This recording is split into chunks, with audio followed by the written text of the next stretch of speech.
La paz de Cristo, hermanos y amigos del ministerio cristiano Bandera de Amor, amor a Dios y amor al prójimo. Seguimos con nuestra secuencia de sermones sobre el importante tema de la divinidad.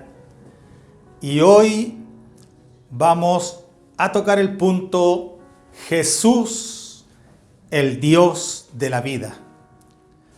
Primero veremos la promesa del Padre, la promesa de Jesús como Padre, de no dejar huérfanos a sus seguidores. San Juan 14, del 16 al 18 dice: y yo rogaré al Padre y os dará otro consolador. De ahí se toman muchos, donde dice otro. Y dice la Biblia: os dará otro consolador, para que esté con vosotros para siempre, el Espíritu de verdad. Léase o entiéndase el Espíritu Santo, el Espíritu de verdad, el cual el mundo no puede recibir porque no le ve. Ahí tenemos una frase enigmática: ¿cómo el Espíritu se le puede ver? Ni le conoce.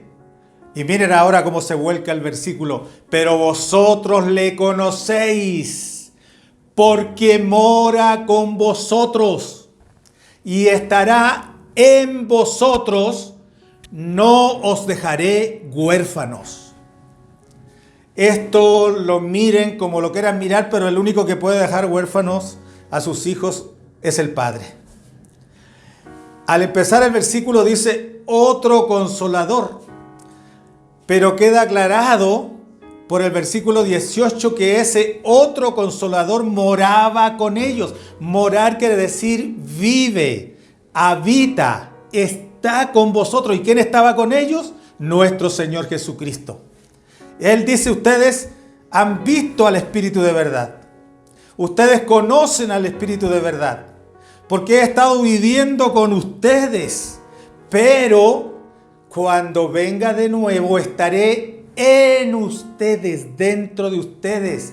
El otro consolador es el mismo Señor Jesucristo, incorpóreo e invisible, viniendo en espíritu a morar en el corazón de los creyentes. Y por eso la iglesia no está huérfana, porque Jesús está con nosotros, el Padre está con nosotros.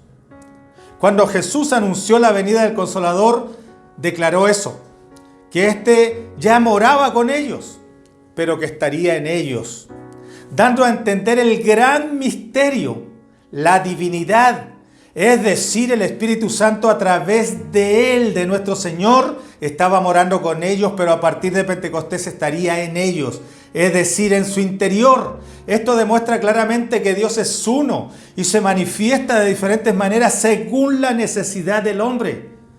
Para que habitara en ellos la manifestación corporal y visible, tenía que irse para que descendiera el Espíritu Santo. La sensación de orfandad de los discípulos sería profunda, pues la naturaleza humana se alimenta por la vista y al no ver a Jesús se sentirían abandonados, como efectivamente sucedió. Porque como dice el refrán de la sabiduría popular: fuera de vista, fuera de mente. Ojos que no ven, corazón que no siente. Cuando ya no vieron a Jesús, les afectó profundamente su ausencia física. Jesús usó palabras estratégicas para consolar a los discípulos. No os dejaré huérfanos, vendré a vosotros. Solo el Padre puede dejar huérfanos a sus hijos. Jesús les habla desde su posición paterna, como Dios, porque como Espíritu Santo estaría en ellos 50 días después de la partida de Jesús al cielo. No podía estar hablando como el Hijo que va a volver miles de años después, porque habría un gran margen en la demora y no sería válida la promesa: no os dejaré huérfanos, porque la iglesia estaría más de 2000 años huérfana. Tiempo suficiente para que se sintiera profundamente sola y se desviara. Pero tenemos al Espíritu Santo, el mismo Espíritu de Cristo. Tenemos a Cristo habitando en medio de nosotros, solo que sin cuerpo, en forma espiritual. Luego viene una revelación gloriosa de Jesús sobre Tomás. Juan 20, 28. Cuando Tomás, que es criticado por incrédulo, por tener dudas, por pedir pruebas, le pide al Señor o le dice a los discípulos, cuando le dijeron el Señor estuvo con nosotros, y él dijo, no, si yo no veo sus heridas en sus manos, en sus pies, si no meto el dedo ahí, yo no voy a creer. Pero Tomás tiene un punto muy positivo.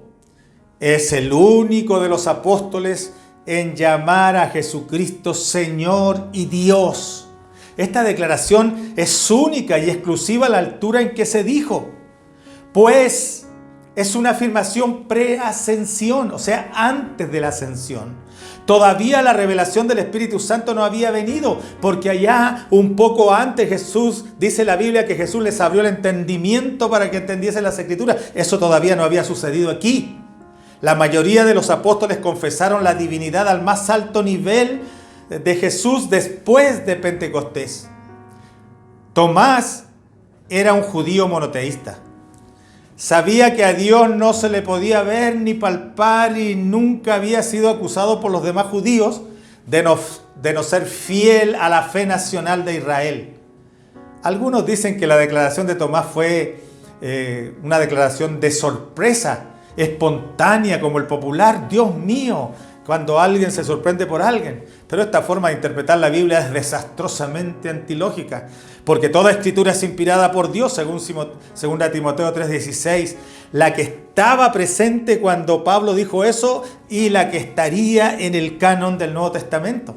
Él no inspira afirmaciones que son fruto de las circunstancias del momento, que no responden a ninguna revelación de doctrina práctica. Nótese que Jesús confirma que fue una declaración honesta y correcta, porque reprocha a Tomás de haber creído por tener la evidencia ante los ojos. Declaró bienaventurado a todos los que sin ver lo que Tomás vio, creamos que Jesús es Dios y Señor. Pero no lo reprochó por haberlo llamado Dios mío. Tomás fue el primer apóstol en declarar abiertamente que Jesús es Dios, aunque la mayoría lo ubica como incrédulo y no como iluminado por la revelación. Ahora Jesús es el Dios de la vida.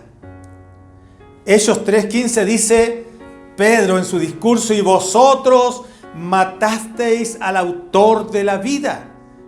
¿Cómo es posible tal declaración? Que el autor de la vida haya muerto.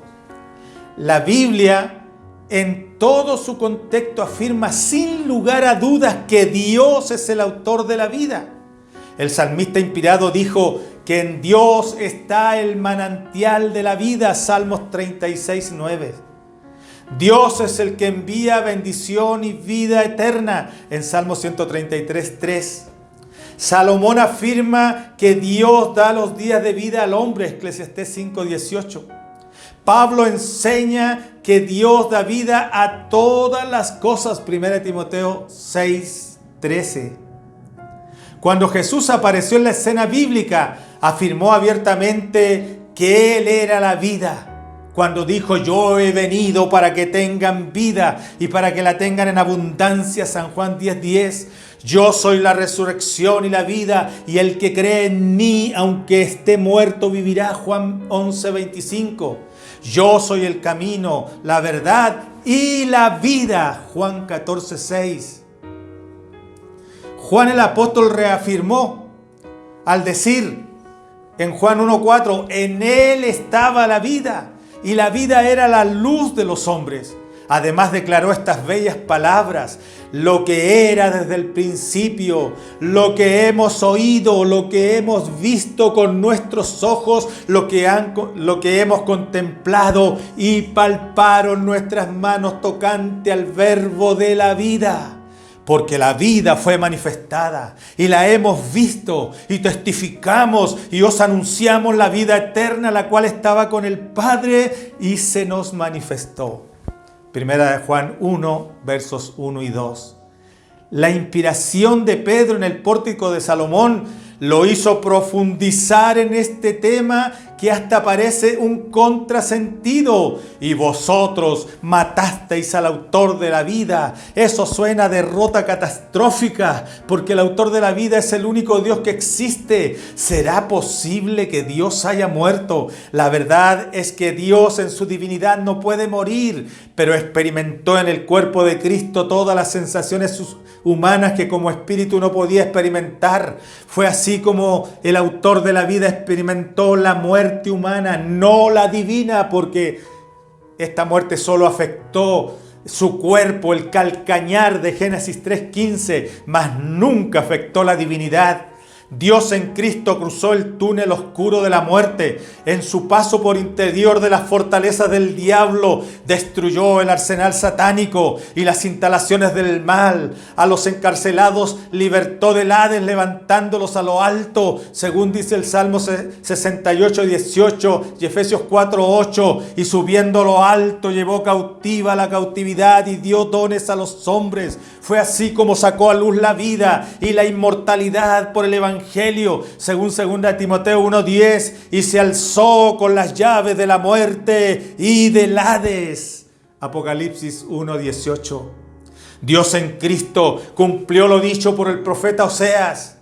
Oh muerte, yo seré tu muerte y seré tu destrucción, oh Seol. Oseas 13:14.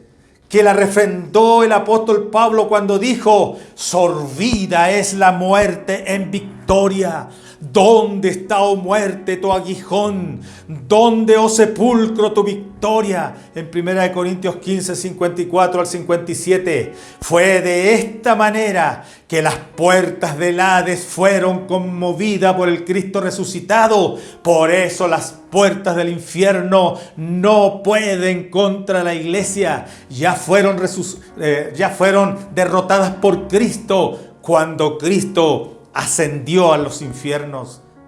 Mateo 16:18. El hombre solo nunca lo hubiera logrado. Fue posible porque en todo el proceso de Cristo, por la voluntad divina, Dios estaba ahí. Escrito está que Dios estaba en Cristo, aun cuando transitaba el valle de la sombra de muerte, según el Salmo 23:4. Aunque ande en valle de sombra de muerte, tú estarás conmigo. Fue de esta manera que la vida murió. Destruyó por medio de la muerte al que tenía el imperio de la muerte, es a saber, el diablo, según Hebreos 2:14. Dios mismo dijo que Él sería el crucificado en Zacarías 12:10. Pablo dijo que el crucificado era el Señor de gloria, 1 Corintios 2:8. Y el Señor de gloria es Jehová de los ejércitos, según el Salmo 24, del 7 al 10.